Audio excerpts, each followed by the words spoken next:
Good evening.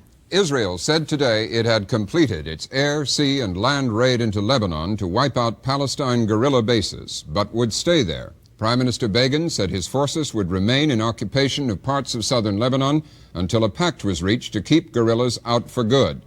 Thus, the raid, in reprisal for the terrorist attack which killed 34 Israelis on Saturday, has become far more than the traditional hit and run. Tonight, how this changes the delicate situation in the Middle East. Jim? Robin, even after 24 hours, information on the Israeli military action is still sketchy.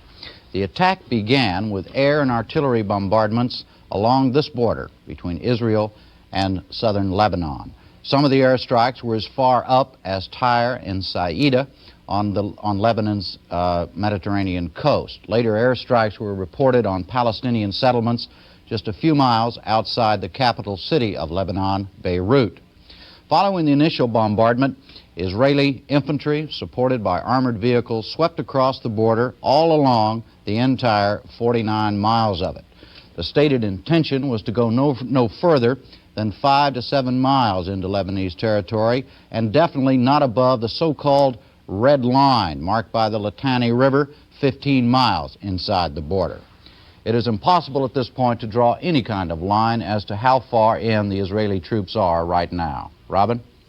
The 24-hour action began yesterday afternoon, U.S. time. Here is a report on the opening phase of the battle as Israeli forces went into action across the Lebanese border. The reporter is Keith Graves of the BBC. Israeli armor started crossing the border just before midnight. The operation covered the whole of the 75-mile-long frontier from the Mediterranean to the foot of Mount Hermon. The armor went in 6 spearheads with full support units, an operation involving an undisclosed but considerable number of men. At the same time, Israeli civilians close to the border in Upper Galilee were evacuated to their air raid shelters in case of a counterattack. That did not come. By dawn, the Israelis were well established.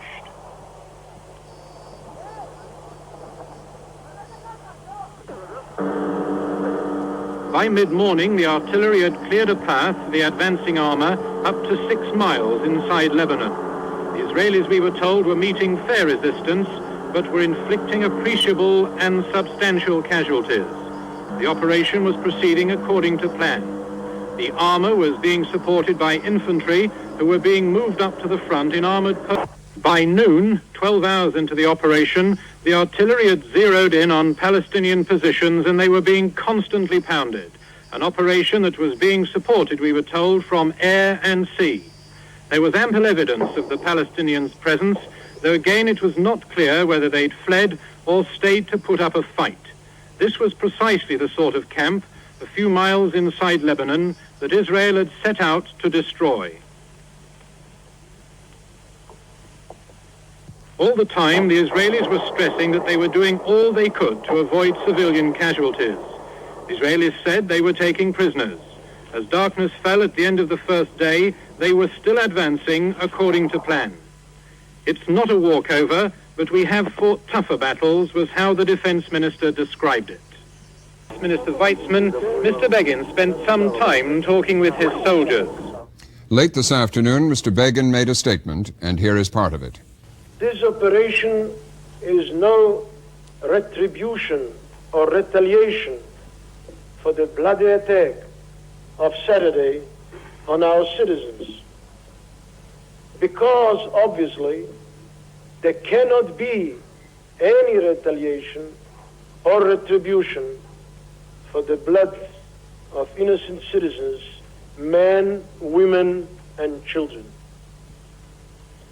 Such a retribution is just impossible. It was an act of legitimate national self-defense. After the Begin statement was made this afternoon, Robin interviewed the PLO's deputy observer at the UN in New York, Hassan Rahman. He asked the PLO official for his response to the Israeli raid. Mr. Rahman, how does the PLO respond to this Israeli raid? We believe that it is another act of murder, of killing of Palestinians. The Israelis say that their purpose is to clear the PLO out of southern Lebanon. Can they achieve that purpose? Well, they cannot, because if they want to clear the PLO, then they will have to kill every single Palestinian, because the PLO is the Palestinian people. And how many people would that be? 3.5 million to 4 million. Do you have any estimate of the casualties on your side in this action, either to your forces or to civilians? I can say only that 95% of the casualties are among civilians from refugee camps in and around Beirut. Do you expect the Syrian forces, who are there in strength in the Lebanon, to come to your assistance? We count with the solidarity and support of the Arab peoples and most of the Arab governments. And do you expect that to translate into actual help from the Syrian forces? Syria is close to us geographically and politically. Mm-hmm. Are you surprised by the nature of the Israeli raid? I am not surprised, because Israel's intention is to destroy the political organization of the Palestinian people that calls for the right of the Palestinian people to self-determination. Israel will not be able to do that. Many people interpret this as a direct Israeli response to the Palestinian guerrilla raid in Israel last weekend, in which 34 Israelis were killed and 11 Palestinian guerrillas. Do you regard it as a response to that? First of all, the death of the Israelis as well as the Palestinians were caused by a grenade thrown by the Israeli soldiers on the bus that killed everybody. No, we do not see it as such. We see it as another act of aggression in the context of the policy of the State of Israel against the Palestinians since 1948, when it expelled those Palestinians from their homes, and it have them under military occupation for the last 11 years. Even President Sadat, leader of the largest Arab state, has condemned that Palestinian raid into Israel, said it was tragic and disappointing. What was the purpose of that raid? The purpose of that raid is in the context of the right of the Palestinian people to self-defense. When the French fought against the Hitler occupation in the Second World War, everybody applauded and supported. Why it is not the right of the Palestinians to fight against military occupation when their rights are denied to them? We have to remember that Mr. Menachem Begin, as well as 65% of the residents of what is called Israel and historically Palestine, are people who was not born there, while 2 million Palestinians who were born in that land are living now in exiles and refugee camps. Mr. Rahman, thank you. Thank you. A reminder that that interview was taped earlier this evening. Now for an official Israeli view of what Israel has done and why, from Israel's ambassador to the United Nations, Chaim Herzog. Ambassador Herzog is a former head of Israeli intelligence. Mr. Ambassador, Prime Minister Begin says that Israeli troops will remain in Lebanon until there is assurance that the Palestinian guerrillas will not return to their bases. What kind of assurance would be required? Well, I would assume that this would be an assurance of the Lebanese government coupled with practical measures, namely to bring the reconstructed and reconstituted Lebanese army into the area, something which Israel has been asking for now for some time.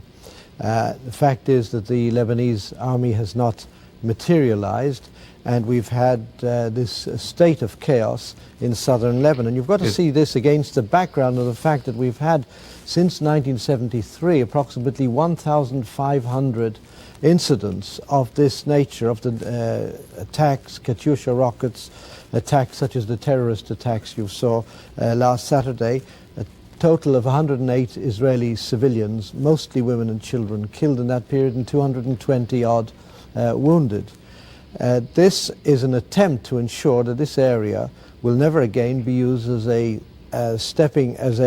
jumping off ground for an attack on Israel.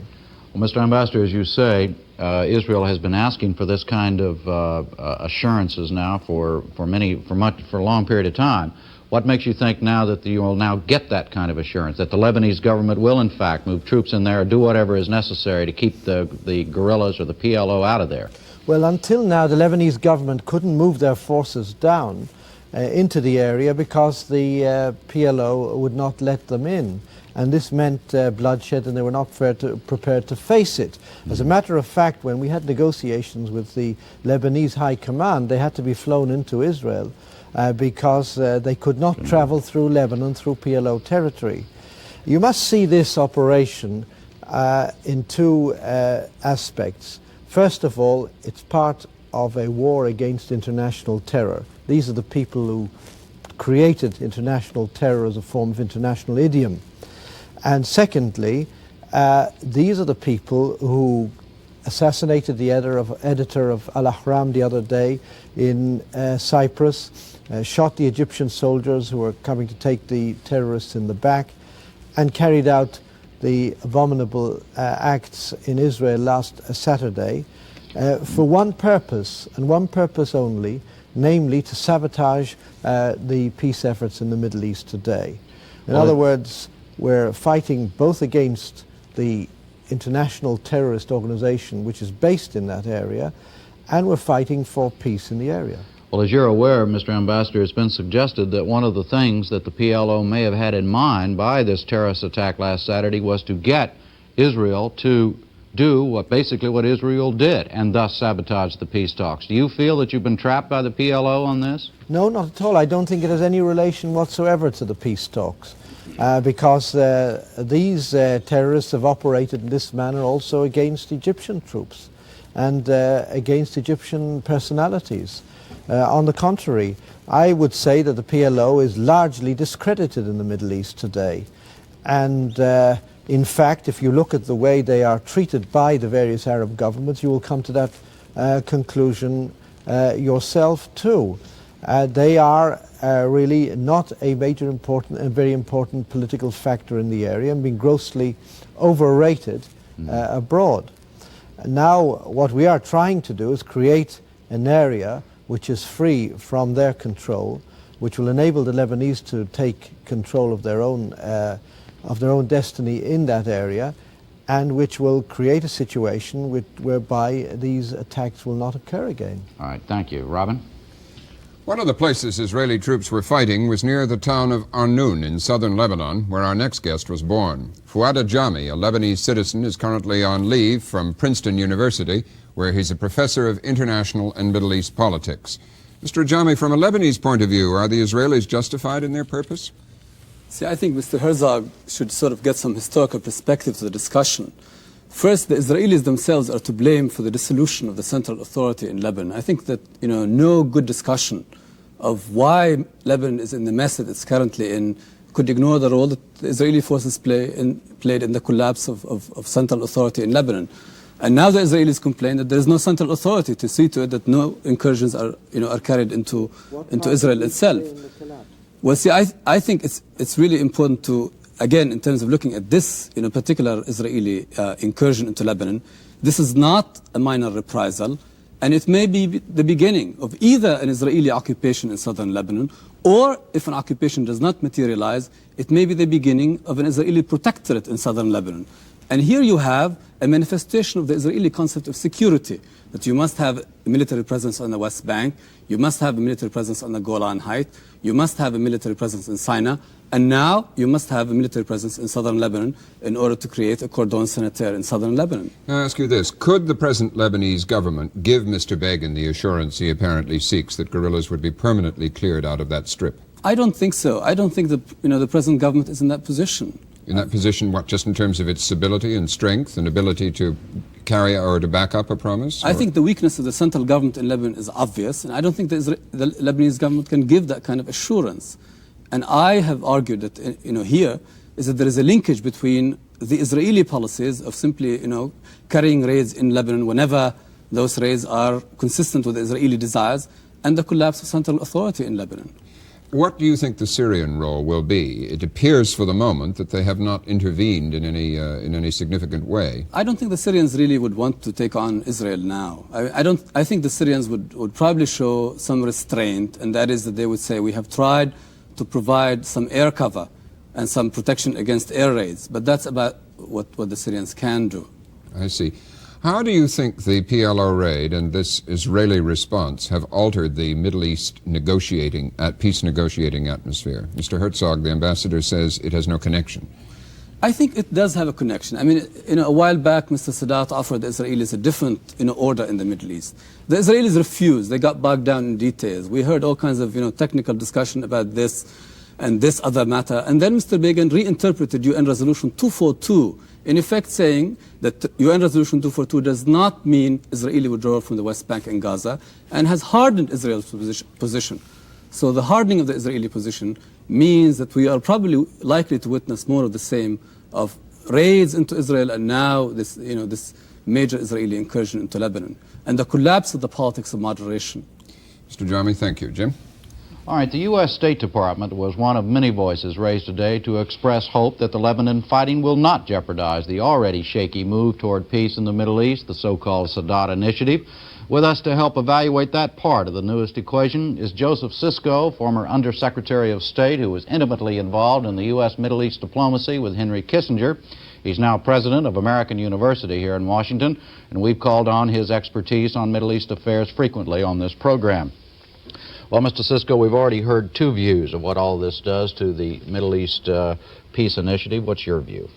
Well, my hope is that it does not sidetrack the attempts to get face-to-face negotiations resumed. I'm struck with the fact that both President Sadat and Prime Minister Begin have underscored the importance of continuing the peace process. Obviously, what has happened in the last few days is a complicating feature. I would say that it will be certainly in the backdrop of the coming talks between the Prime Minister and the President. But I would hope that it would not divert us from the fundamentals, and the fundamental is to really get at how we resume these face-to-face talks. But what about the point that Mr. Ajami just made, that basically the PLO he didn't say this, but basically what we're talking about is that the PLO may feel honor-bound now to retaliate against Israel, and then Israel will retaliate again, and one thing leads to another, and before you know it, we've got another war on our hands. Well, I think that this can be avoided. I'm struck with the fact that there's been restraint on the part of the Syrians. These are anti-peace acts, in my opinion. I think they're acts of desperation. And that... you mean the PLO raid Saturday and also the Israeli response? No, I think the original act is an act of desperation because the PLO feels itself to be sidetracked from the process and is concerned, in my judgment, over what I think is progress towards at least a discussion between the two sides. And I think they want to remain front and center, and this kind of act of desperation is an example of it. Well, then how do you then fit the Israeli response in terms of an act in response to that? Well, I think the Israelis had no alternative in these circumstances.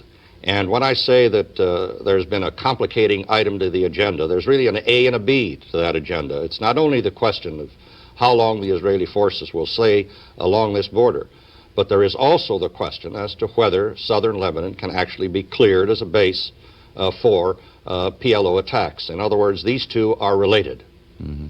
Well, also, Mr. Ajami's point that doesn't this 6-mile or so zone, buffer zone inside South Lebanon, now become another one of those occupied land issues that must be resolved at the bargaining table? Well, actually, of course, one would hope that this presence is not a long and drawn-out one. The issues themselves, as they relate to face-to-face negotiations, are complicated enough. And I think myself that it would be well to try to distinguish between the two. The difficulties along the Lebanese front are not new in this respect. I'm struck with the fact, for example, that the Syrian involvement in the whole civil war here 18 months ago, I think was primarily motivated over the concern that these attacks across the border might result in a Syrian involvement itself, an involvement which Syria wants judiciously to avoid.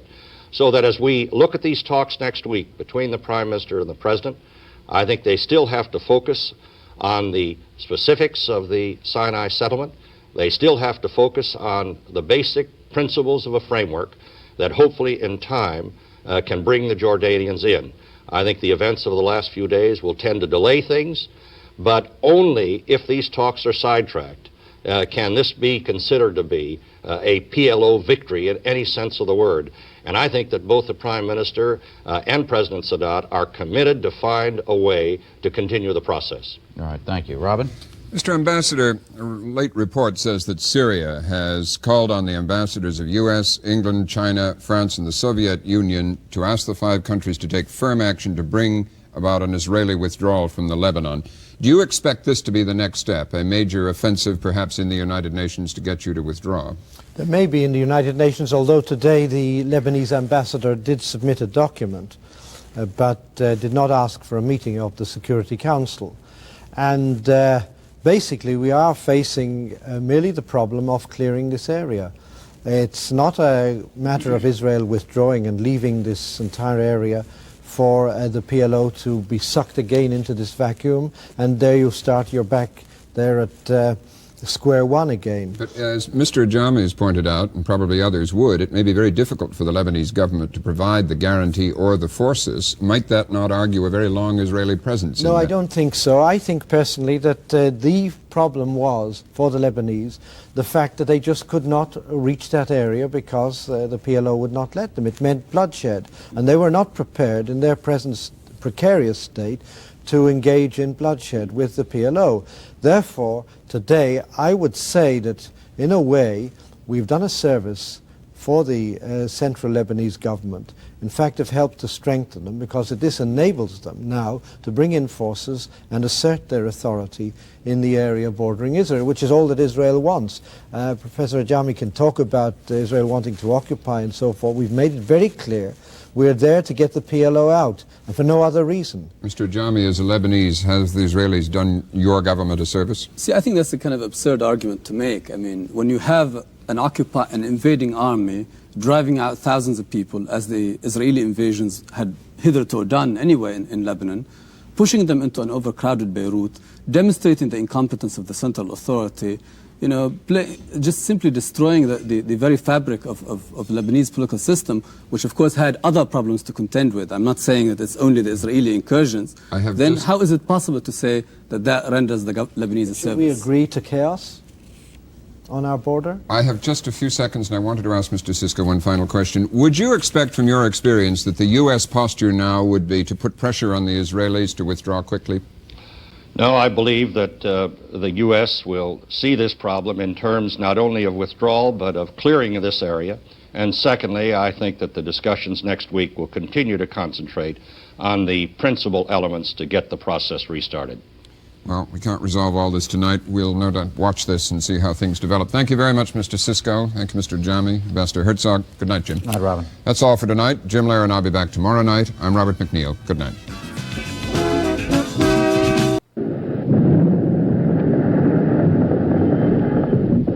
Beirut, Lebanon, scene of fighting like this between Syrian troops and Christian militia for many weeks. Now the fighting has escalated, and so has the rhetoric about it. And suddenly the upcoming Middle East summit could be in jeopardy.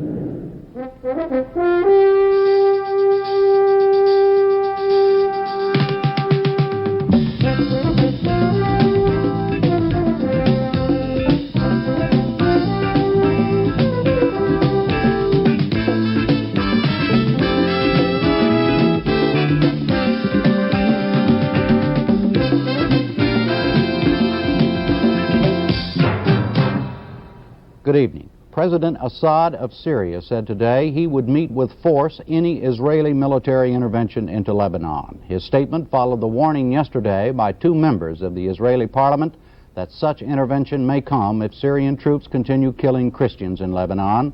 It all grows out of a complicated mix of Middle East political and religious interests, but the upshot is clearly this.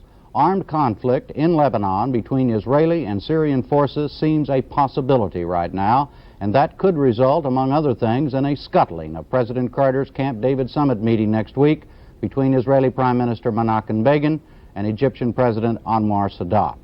Tonight, with representatives of the various interests involved, an attempt to sort out what's happening in Lebanon, that little country caught in the bloody middle of an international conflict it can't control. Robert McNeil is off. Charlene Hunter-Gault is in New York. Charlene? If peace in Lebanon has been elusive, Jim, the role of the peacekeeping forces has engendered a similar legacy. The Syrians' 30,000-man peacekeeping force has been in the middle, flip-flopping between defending the Christians from Muslim annihilation, as they did at the end of the Civil War in October 1976, to violently opposing the Christian militias, as they have done since June 1978. The Syrian forces were sent into Lebanon by the Arab League to maintain order until the Lebanese army, decimated by the Civil War, could get back on its feet. Despite sporadic violence, relative calm prevailed until the Israelis tipped the balance in June. They left control of the 6-mile deep security belt in southern Lebanon to pro-Israeli Christian factions instead of the neutral UN security forces. Bloody infighting between pro-Israeli and pro-Syrian Christian factions followed. That brought the Syrians into violent opposition to their former allies, provoking the Syrians to use the same tactics against the Christians that they had used earlier to defend them. The Syrians' retaliatory sieges and heavy indiscriminate shelling of Christian positions in and around Beirut since June have left a heavy toll, at least 400 civilians dead, and a new threat to peace efforts in the entire Middle East. Jim? The possibility of Israeli troops coming to the aid of the Christians in Lebanon now was raised by two prominent members of the parliament. Their statements followed a meeting they had with Israeli Prime Minister Begin. Ron Benishai is here to give us the Israeli view of things. He's a correspondent for an evening newspaper in Israel. As a reporter, he accompanied Israeli troops into southern Lebanon last March. On what grounds could Israel justify sending troops into Lebanon right now? I believe there is only one case or two cases in which Israel will intervene in Lebanon. One case is when Syrian troops are going to go south into southern Lebanon and to be stationed along the border with Israel and then endanger Israel directly. This is one case in which Israel is going to intervene. A second case in which Israel is going to intervene is if there are Syrian troops in amounts, in a bulk, in quantities beyond the quantities needed to fulfill their task, their mission as an Arab deterrent force. By the way, peacekeeping force was the name given to the Syrian forces only by the American press. They are not peacekeeping force. Their official name is Arab Deterrent Force. That's it. So if this Arab Deterrent Force doesn't exceed the amounts needed to fulfill their mission, there will be no need for Israeli intervention. Well, the statement, as you know, from the two Israeli parliament members was that if Syria continues to kill Christians, you'd say that that they don't really mean that. Is that right? Well, they mean it, and it is the political game.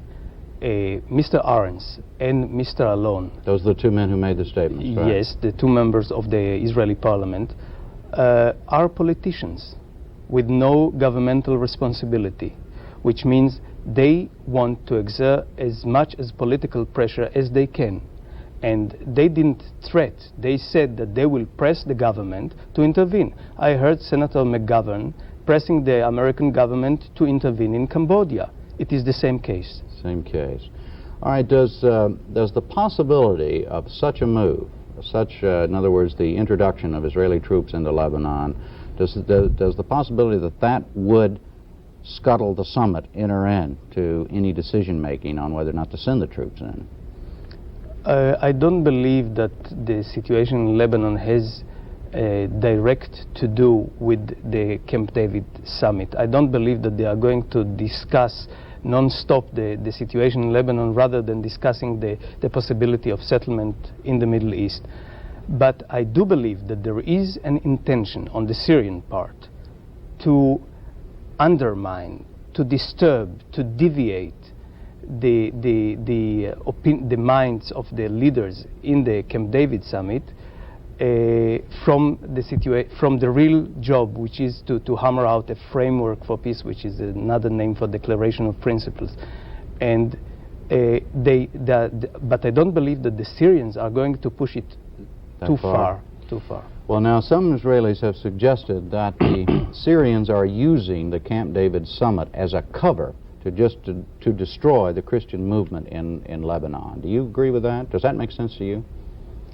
Well, I don't believe that they use it as a cover. They might use it. You see, it's very difficult to know what is in their mind, in the mind of the Syrians. And by the way, the Syrians are not one bloc. Hafiz Assad has opposition in his land and had many factions within the Ba'ath party, which is his party, which means it's very hard, even for Middle Eastern experts, to read what is in the mind of the Syrians. But I do believe that the Syrians want to crack down on the Christians in Lebanon. They've done it before, violently, in a very savage and very cruel way. They are doing it now. In this very moment, I just saw before we came in a report from Radio Lebanon, the official radio, telling about another shelling of Ein Rumana, a neighborhood in a borough of Beirut, and they are going to do it after the Camp David, which means, you know, the coincidence of Camp David and the crackdown on the Christians in Lebanon shouldn't deviate our minds from the real thing, which is the savage crackdown on the Syrians, on the Christians in Lebanon. All right, thank you. Charlene? Now to the problems facing Lebanon in this latest conflict.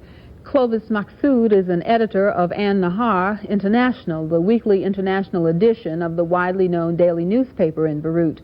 For the past year, Dr. Maksoud has been a visiting professor at Georgetown University in Washington. Dr. Maksoud, what do you see as being behind the Israeli motives in threatening to intervene in Lebanon? Well, there are many motives. One is to keep Lebanon off balance. It was so indicated by the occupation in South Lebanon, and then by not complying, except in a technical form, with the Security Council Resolution 425, trying to dictate who constitutes the legitimate army, instead of the legitimate authority doing so, and therefore keeping the South as a bargaining chip in order to destabilize the unity of Lebanon. Mm-hmm. So you feel that the talk is so much saber-rattling? Well, it is partly saber-rattling. It's furthermore, it's an attempt to keep the hemorrhage on the possibilities of Lebanese unity and sovereignty being restored throughout the entire Lebanon. And the proof has been when the Lebanese president sent the army to Kaukaba, and it was not enabled to pursue its objective. The fact is that Israel would like to be a factor in the internal life of Lebanon. It is now trying to exploit the various sufferings that our people have experienced in order to play havoc with our national cohesion. It's an amazing thing that they claim that they're very concerned, these two members of parliament, about the Lebanese Christians, or Maronites for that matter, and their credibility, their record of treating their own Maronites in Israel, who have been Israeli citizens for the last 30 years in Kfar Bar'am and Ikrit, where they have been uprooted, doesn't give them the either the right or the credibility, especially that Israel is an institutionalized discriminatory society, because it is... Excuse me, let me just ask you, on the point of the treatment of the Christians, why does the fighting against the Christians continue by the Syrians? Well, it isn't fighting against the Christians as a community. I mean, the Syrian deterrent force, and accept the title, the Arab League Deterrent Forces, which is predominantly Syrian, has a mandate of keeping stability and internal security in Lebanon. Well, I don't question the motives, but I do at many times question the methods that have been utilized earlier in 1976 against the whatever is called the national forces, and now what is called the right-wing forces. I might have my questions about the methods, but there is undoubtedly there is no addiction on the part of the Syrian forces against Christians, or there has not been, as it has been claimed earlier in 1976, as you've mentioned, an addiction against Muslims. I think the method is to restore the mandate of the Arab security forces in the area. Well, what do you see as a solution to end the violence? The only solution to end the violence is the restoration of the legitimate authority of the President of the Republic through the institutions of national unity, primarily the Lebanese army, that it should fulfill what the international community has mandated, namely that they should be able to come into the south of Lebanon in order that they can diffuse Israel's appetite to play havoc with our own suffering in order that it has a card in the international game of nations in the area. Thank you. Jim? All right, there are several Lebanese points of view on what should be done there. Another is represented by Robert Basil, president of the American Lebanese League. Mr. Basil has close connections with the Christian militia now fighting in Beirut. Mr. Basil, do you want the Israelis to intervene? That's a very tough question. I'd like to take a minute to answer it. First of all, I think we Lebanese Americans have to approach any answer to the situation in Lebanon from the point of view of an optimum situation for the U.S. as U.S. citizens, and also because of our concern for Lebanon. The United States' interest in Lebanon is regional stability, is to ensure the success of the Middle East peace talks, and to ensure that the Western-oriented value system, the moral value system of the West and of the United States, are all sustained. Now, the present policy being implemented by the State Department, we feel... We want to get to that now. We're going to get to that specifically in a few minutes, Mr. Basil, but I want to, from your point of view, do you think the Israelis should intervene on the side of the Christians in Lebanon? Well, you're shooting a tough question, and I'd like to answer it in this way, that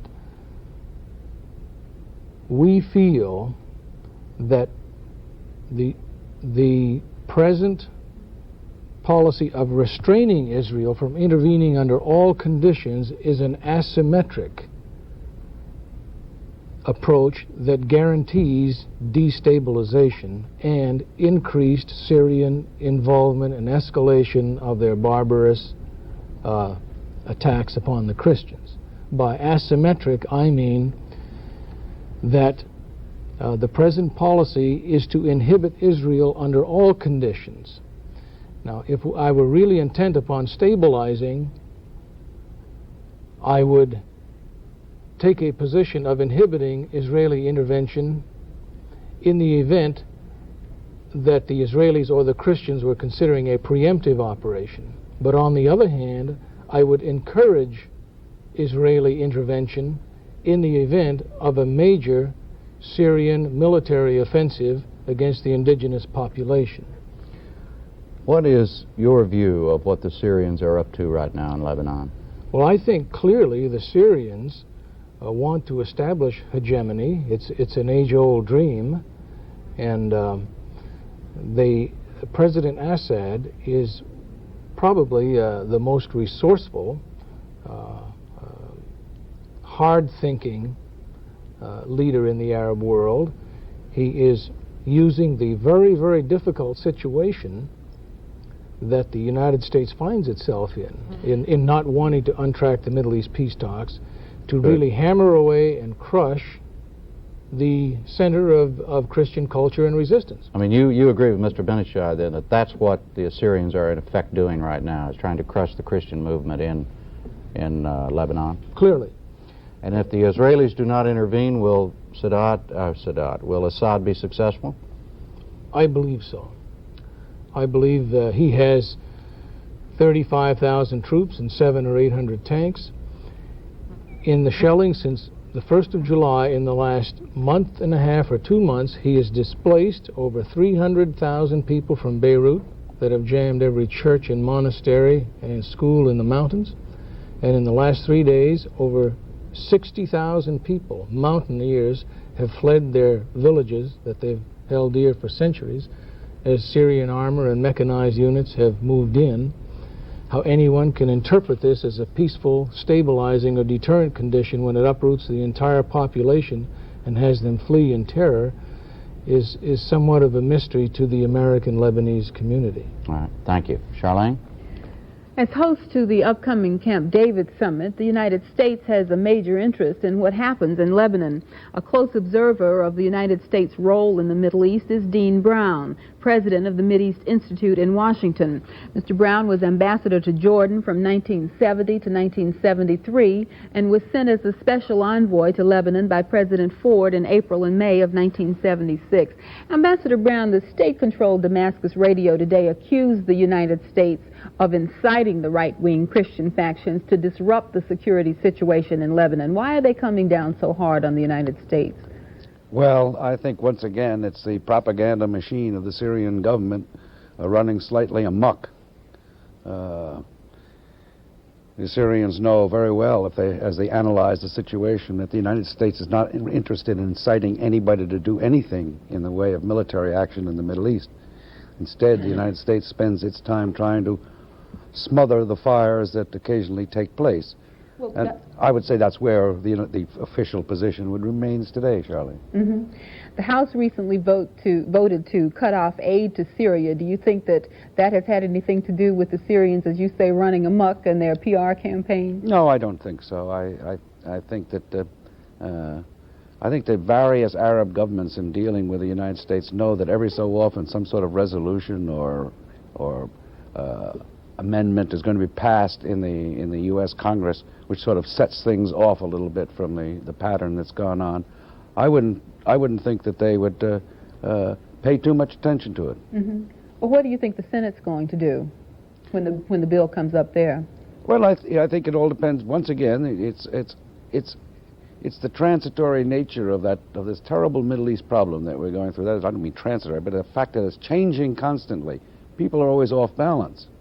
We were talking about Senator McGovern asking for international troops for Cambodia. Everybody forgets that's what he asked for Lebanon about a year ago. Mm-hmm. Well, some people have suggested that the failure of the United States to do anything before the aid cutoff vote led the Syrians to believe it was all right to step up their activities against the Christians. You don't agree with that? I don't think, frankly, that the Syrians, in what they're doing in Lebanon, are really saying that the United States is a major factor in it. After all, they have not seen the United States take any action in Lebanon whatsoever since 1958. We took no action when I was sent out there with the mandate of just telling the Lebanese, all facets of the Lebanese population, mm-hmm. that under no conditions can you visualize American troops entering in to help for any reason. Mm-hmm. And if I were a Syrian, I would say, this is not an American problem. The Americans have ignored Lebanon consistently since 1976, and they'll continue to ignore it in their official policy. Well, part of the problem, I think, relates to the upcoming summit, and the United States today did urge all parties to the fighting to cool it. Charlie, that's an automatic telegram. They have a button in the State Department. They push, and it goes out to all the people involved in any quarrel saying, restrain your activity. It always goes on. Mm-hmm. So that you're saying that the United States doesn't have any leverage any of these with any of the parties? No, its leverage, if anywhere, is with two sources, really. One with Israel, and the other with the moderates in the Arab world who finance all of this on the other side. Mm-hmm. There it has two levers. Should it use them? I would hope so. Thank you. Jim? Let's talk about motives for a few minutes, gentlemen. The motives of Israel and the motives of Syria have both been raised here. Let's come back to you first, Mr. Benishai. Mr. Maqsood made the point that what Israel is really up to here is an attempt to capitalize on the havoc that exists internally in Lebanon and to essentially run the internal affairs of Lebanon. Do you agree with that? No, certainly not. But I would ask Mr. Maqsood, what can Israel gain by causing upheaval in Lebanon? Nothing. Well, it can seek to destabilize, keep the Arab deterrent forces off balance, create a hemorrhage on the Palestinians, become an internal factor in an Arab country, because in the final analysis, Lebanon is an Arab country, And because we, unlike Israel, do not determine our nationality on the criteria of religious affiliations. And Lebanon is a blend of Christians and Muslims and others, and to this extent we have been put into a vortex of a dichotomy which is false, because I do not agree with this polarization, because there are many Christians who are on the so-called other side, and there are many Muslims who are on the other side. So I think this dichotomy is insurrectionist in a way. There are many Christians like the Frangi, Ramon Iddi, many people even among the Phalanges, many people in the President of the Republic, the Patriarch of Lebanon. They are as good Christians as anybody else. And so I think the usurpation of Christian representation by an important but small faction doesn't constitute a criteria. And I think it is this attempt by Israel to utilize the term Christian in order to have an entry into the broader international framework. Now, Mr. Basil, you don't agree with that? Not at all. We have literally thousands of contacts from families all over the United States. There are over 1.5 million Lebanese Americans in the United States. And the distillate of that opinion is that, with the exception of a few fringe elements like Mr. Frangia, that the Christian community as a whole is totally galvanized in opposition to the barbarous Syrian behavior in Lebanon. In fact, how in the year 1978 anybody could presume that the actions of the Syrians could be among those of the community of civilized nations is also something that's mystifying. Well, now let's ask Mr. Maksud. You take the position that it is a civilized action that Syria is up to. I did say that I do not question the motives, because I think this is mandated by the Arab consensus. It has been accepted by the international community. It has been bolstered by the United Nations.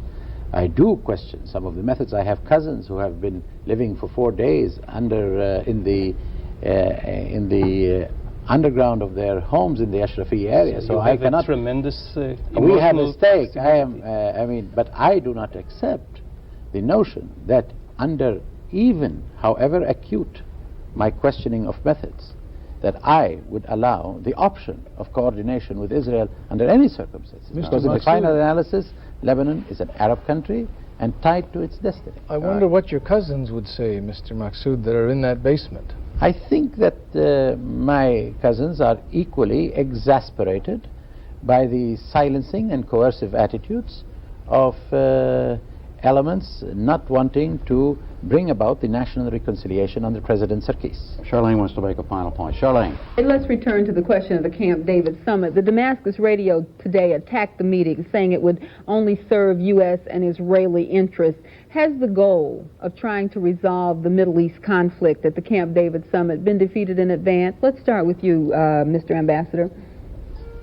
No, but it's not been defeated in advance, but the real question is what was the goal of the summit meeting? If the goal of the summit meeting was, in the American eyes, the achievement of a full and solid peace, then I don't see how they expected to reach it anyway.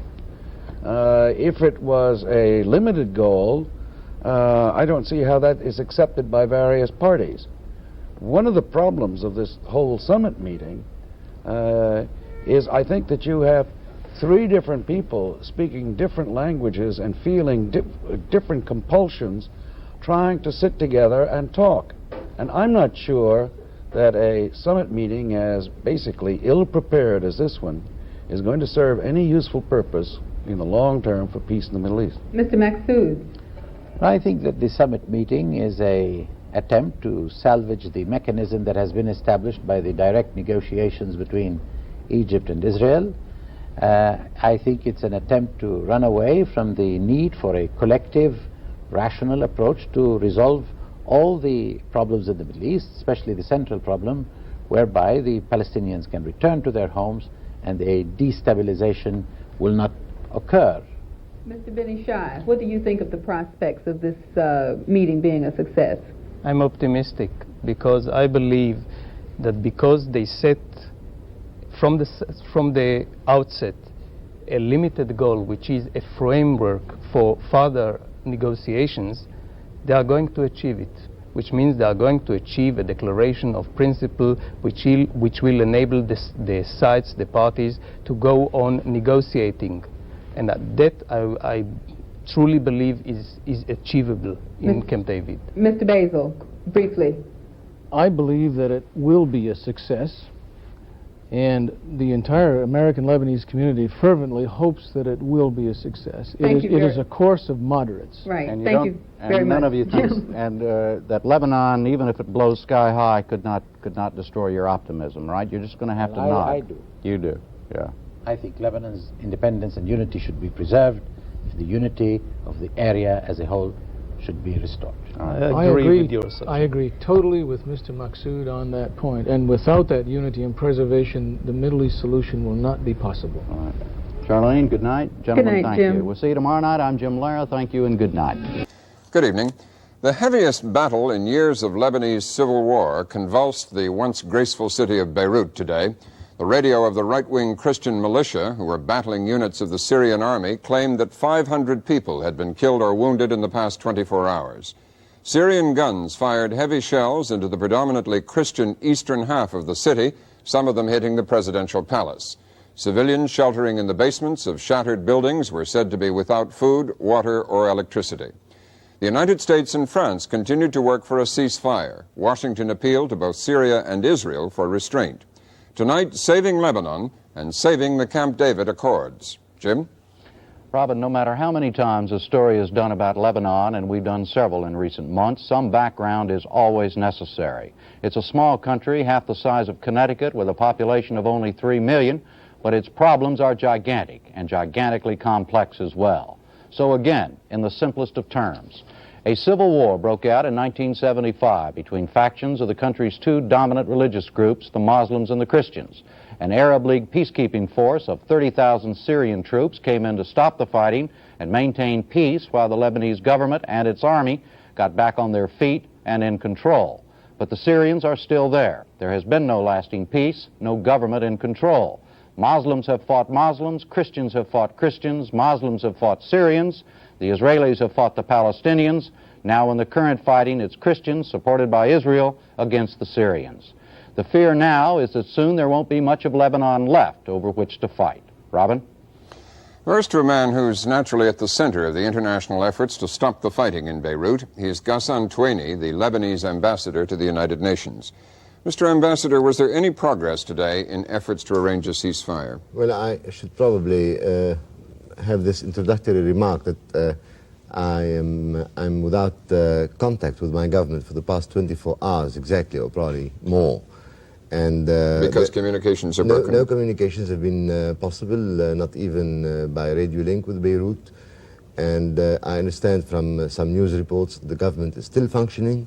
The president held a meeting of some members of the cabinet and the commander-in-chief of the army.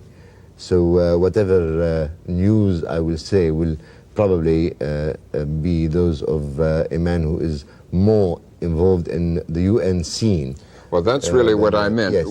There were consultations, I gather, yes. Today here in New York. Was any progress made on The Security efforts? Council has just met in consultations under the chairmanship of France, who, as we have been told now, is taking a very active part in trying to establish a ceasefire.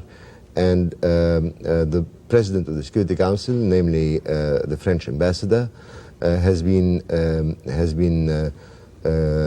counseled to address personally an appeal for ceasefire, for restraint, to stop acts of violence, and to do everything that was possible to facilitate the establishment of a political solution.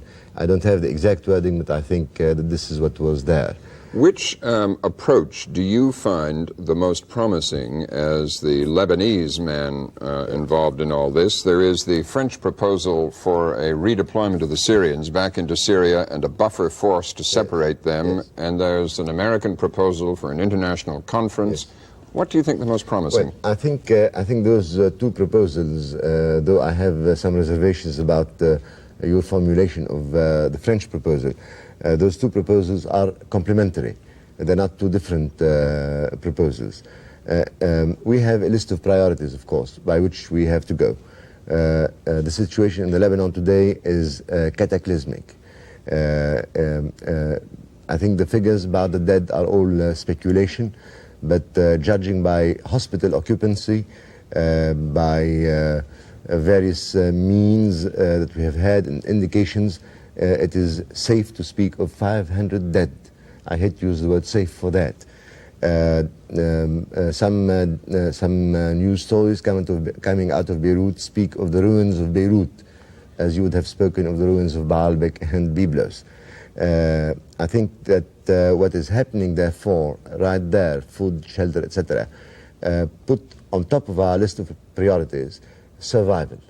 Namely a total or near to total ceasefire, an immediate ceasefire if possible, an end to destruction, to a ferocious action by the various parties. Knowing what you know of the diplomatic efforts underway, can you tell me in a word, before we move on, do you have hope that that will be arranged soon? I will answer in the following manner, stating some facts probably, but very briefly.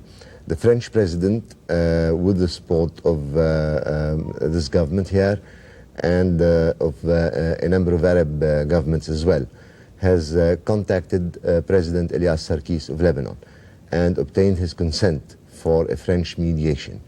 He has also written to President Hafez al-Assad, who is today in Damascus, but will be leaving, of Syria. The president of Syria, but will be leaving for Moscow in a few hours. So far, the first reaction of the president of Syria could be interpreted as either negative or positive. The Syrian attitude is that they are not directly involved and that their contingent in the Lebanon is acting as Arab peacekeeping force. Strange peacekeeping, I could probably be allowed to say. Therefore, we are depending very much on the French mediation. We think it is an excellent proposition. We think it is workable. But it will need necessarily the support of the Syrian president, unless by saying that he is not directly involved, he would let my government act directly with the French and with other mediators, particularly the Saudis, towards the working out of a pragmatic formula for ceasefire. Well, thank you. Jim? There was an American diplomat involved in the 1976 negotiations which led to the Syrian troops coming in the first place and the installation of the current Lebanese government. He was L. Dean Brown, appointed by President Ford as a special envoy to Lebanon. Ambassador Brown had been involved in Middle East affairs for years and specifically had been the U.S. ambassador to Jordan. He is now the president of the Middle East Institute. First, some quick history, Mr. Ambassador. What were the original ground rules for the sending in of the Syrian troops? In other words, how long were they to be there? What was their mission? The mission was a very simple one. The mission was to separate out the forces that were then at fighting.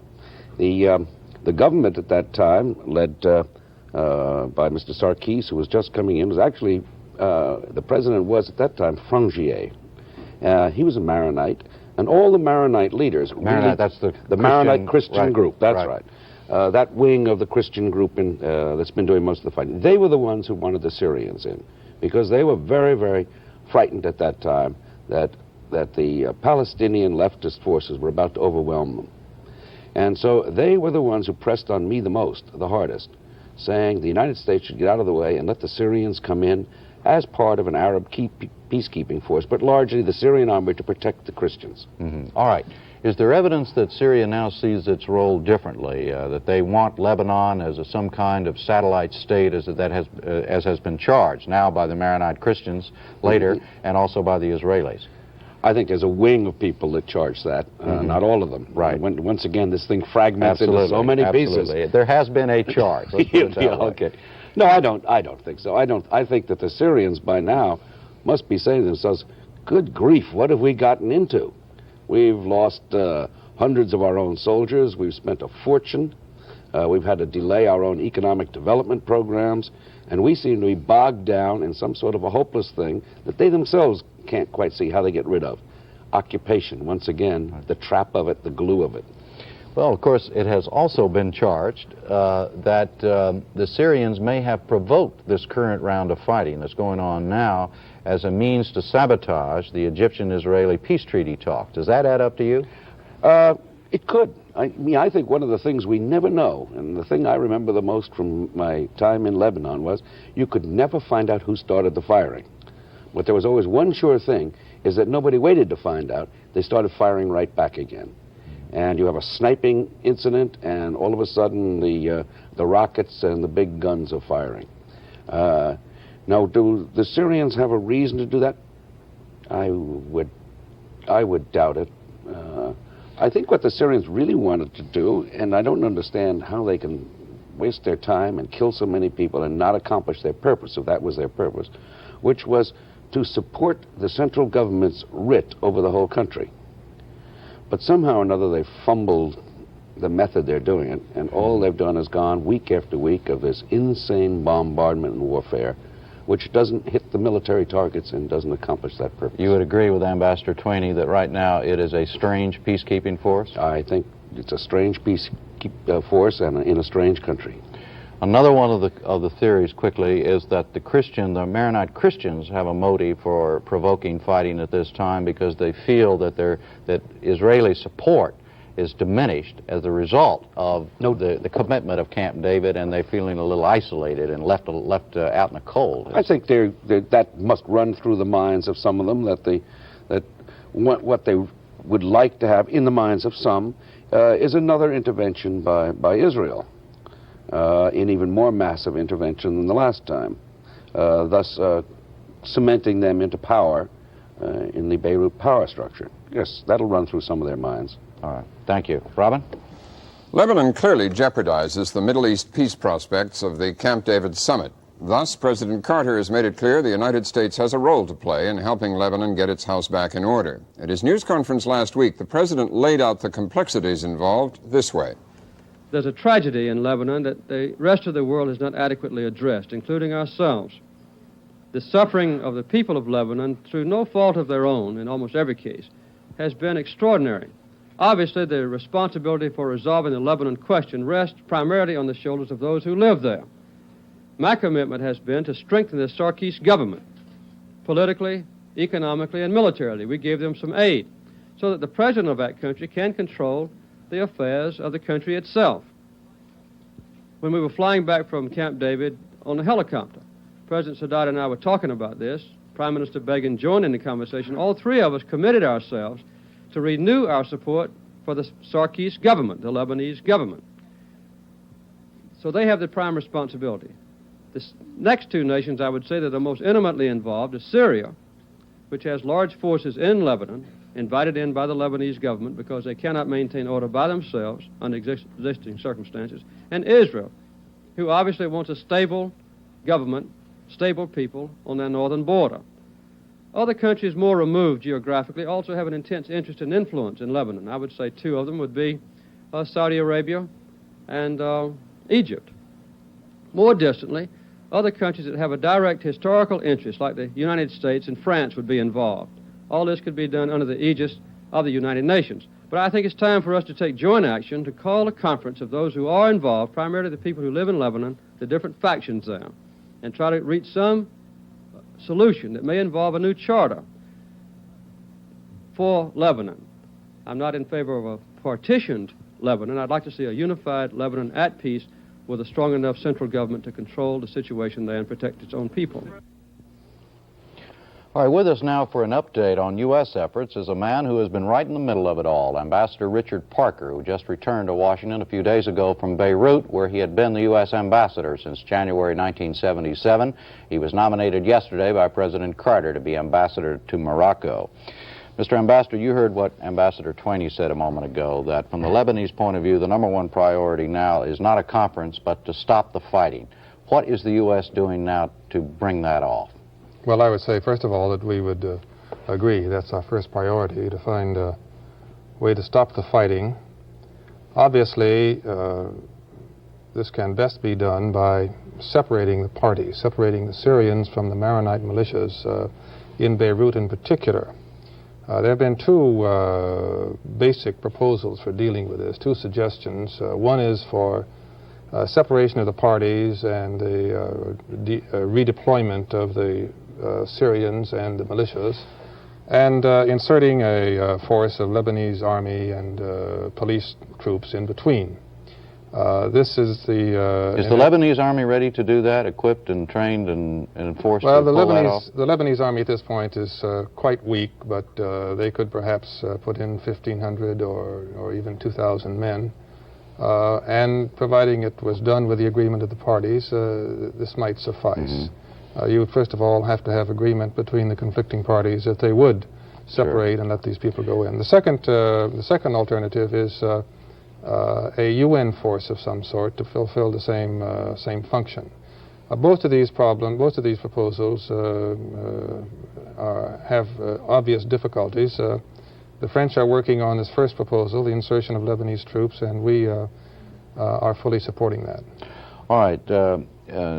The President also mentioned, and a State Department spokesman repeated today, that another thing that the United States is doing is urging restraint specifically on the Syrians and the Israelis. Let's take the Syrians first. You heard what Ambassador Twainey said, that President Assad of Syria is apparently now saying that it's not his problem and that it's an Arab League problem. Is that good news or bad news? Well, this, I would say it's neither. It represents no change at all. The Syrian position from the beginning, since these incidents started last February, was that they are there at the request of the Arab League and of the Lebanese government. They are there as a peacekeeping force. They are there at the disposal of President Sarkis, and that the Syrian government itself is not a party to the dispute because this force is theoretically under President Sarkis' control. All right. Of course, the Syrian peacekeeping force is being financed by Saudi Arabia. What kind of message has the United States delivered to Saudi Arabia to then in turn deliver to Syria, if any? Well, the message we've been delivering to all parties in this dispute has been one of the need for restraint and for eventually finding a political solution to this problem. We don't think there is a military solution to it. We see... yeah, but I'm trying to define restraint. I mean, what specifically are we asking the Saudi Arabians to tell the Syrians to do? Well, I don't know that we have asked the Saudis to tell the Syrians to do anything specific, such as move from point A to point B. What we've asked the Saudis to do is to emphasize to the Syrians the necessity for Arab interest, Syrian interest, area interest, of modifying the approach they're using and seeking a way out of this quagmire. Now, from the Israeli the point of view, what you're trying to tell the Israelis to do is just to cool it. Is that correct at this point? Yes, the Israelis since '76 have had a special relationship with some members of the militia groups, and the militias have, some of them entertained certain illusions as to what the Israelis might be willing to do in terms of support for them. Our emphasis to the Israelis is on the need to counsel restraint on the part of these people. Ambassador Brown, what do all of these efforts add up to you as far as a chance for success, based on your experience? Not very much. Not very much? No. I'm not sure that this is the place for the United States to be taking a major role in leadership. I think we have enough problems with some of the people that are involved here that we're going to tend to confuse issues. That is to say, we've got enough problems in dealing with the Syrians on the issue of the West Bank and the Second Framework, where there's a great deal of suspicion between our two countries. And our entry into this thing, charging in as we did with the President, as you saw, announcing a plan before it even had the usual diplomatic courtesy of informing the Syrians that he was going to invite them to a Congress. Yeah, well, let's get Ambassador Twainey's view of that. Do you agree with Ambassador Brown that the United States really has blown it on this thing? Well, I wanted to cut in really and tell Ambassador Brown that this is one of the rare occasions on which we disagree. Right. I used to see much of Ambassador Brown during the war in Beirut, and we have many souvenirs of very difficult days. But I think that, on the contrary, I think this forceful and leadership of President Carter is one of the things that has given the Lebanese a tremendous hope that they were not a discarded nation, and that in this overall peace settlement, they were not negotiable, they were not dispensable, that the effort that some Lebanese are doing to preserve this little country that has suffered, as the President said, through no fault of its own, those efforts are met by an international response. This is why, for instance, this evening, the Security Council President's appeal, which is meaningless probably on the terrain, and which I'm not sure that the fighters are going to know about it or to be able to read about it in the papers, is also a sign of concern that builds in courage into the legitimate authorities of the Lebanon, as well as the Lebanese people as a whole, who are the principal casualty of all this war.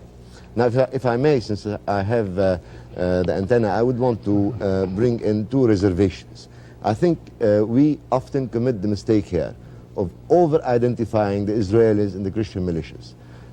Both ambassadors know very well how much personally I've suffered from the militias, and I in no way can identify with them. But I think I can explain a few of their attitudes. At least one is necessary. Those militias sound very often in the media here as if they were mercenaries used by Israel in a war which was not their own. Most of those militias are, in fact, country boys or town boys defending territory which has shrunk to 1 square meter where they are. They're crazies probably, but they've been fighting in a manner that cannot in any way be described as mercenary. Ambassador Twinney, may I ask you a quick question? There have been scores of ceasefires through the recent years in Lebanon. What is this one got going for it that might make it work when all others have failed? Yes, well, there have been scores of ceasefires, but the pattern that was suggested by Ambassador Brown a moment ago I buy it entirely. There's a lonely gunner who shoots, and then you kidnap somebody, and then before you know who did it, and usually it's a nobody, you're in the middle of it all. I want to come to a more important point. I agree that Syria has no interest in staying there. I think Syria is in a quagmire there. I think this is the Vietnam of Syria, or the Yemen of Syria. And I think we are keen as Lebanese, and here I think I do not represent probably the majority of the opinion of the Lebanese, but I think I represent the wiser probably opinion. We and the Syrians will have at one time to patch up, but I think that what is happening today is not making it easier. And I think that if there is a party that has an interest in maintaining Syria trapped in those moving sands, it is certainly Israel. Now, who got Syria there first? Did the government invite the Syrians, or was the invitation issued probably through Ambassador Brown after the Syrians were already in? Is a matter that history will one day say. But I think today, if matters are presented in the proper manner, the Syrians are likely to accept that a new concept of peacekeeping, in which they will probably have their share, will take place. What we are keen on not seeing happen is a linkage between Camp David and the second framework and what is happening in the Lebanon. Well, because then in the balance we won't weigh much. That's exactly what we wanted to take up. I wanted to get in on that too. Yeah, Ambassador Parker, is it a concern, a real concern of the administration at the moment, that this fighting, if it continues to intensify, could draw in the Israelis and thereby prejudice or jeopardize the working out of the Camp David agreements? Well, certainly escalation eventually involving the Israelis is a real concern. For that reason? Yes. I mean, we think it's not just the question of Camp David, it's a question of peace in the area in general. the Israelis have made clear that at some point they would feel obliged to intervene if they felt that the Christians were facing extinction. I hasten to add, I don't think they are. I don't think the Syrians have embarked on any kind of a campaign to annihilate the Christians. But the possibility of escalation of the conflict is a real one, and this is one of the reasons we're so anxious to find a way to diffuse it. Is Israel at the moment, would you say, Dean Brown, is Israel at the moment bending over backwards to avoid intervention for fear herself of jeopardizing the immediate prospect of a peace agreement with the Egyptians? Well, I don't think that Israel has to worry about that problem at all at this moment. What it is there are the headlines of every day which go along the line that there's a tragedy being committed in the Lebanon, and that the Syrians are largely at fault. At least that's what's going on in most of the world, and I think that's quite satisfactory to the Israelis. They're making a propaganda point. I might say that one of the things that we've talked quite a bit about Lebanon. We've never mentioned the word Palestinian here so far. And yet one of the key issues... I have it on my piece of paper here. I'm glad you raised it. Okay. Maybe before... well, let Mr. Brown make his point and then come... Oh, what I was saying before is when I said that I didn't think the Americans should take the leadership in it, one of our problems is that we don't have a relationship with the Palestinians. We've completely ignored them. The president didn't even cite them as part of the problem in his very good, otherwise, analysis of what's going on in that area. And French or others, I really think, if they could take the leadership, let the United States follow along and play a role in it, support it, that we might start to be able to deal with the real problems. Mr. Twinney? Yes, well, before addressing myself to the Palestinians problem, where I find myself in full agreement with Dean Brown, I want to say that the language used by President Sarkis, the president of the Lebanon, about what should be done today to salvage the situation in which we are, is very important. This is the first time an army put at the command of a chief of state finds itself accused by this very commander of engaging into acts of repression. You're meaning the Syrians? Yes. Well, I don't call them the Syrians. I call them the Arab deterrent Peacekeeping force, yeah. Fine. And the president did describe what was happening in the Lebanon in terms that are not very far from the terms used by President Carter as well.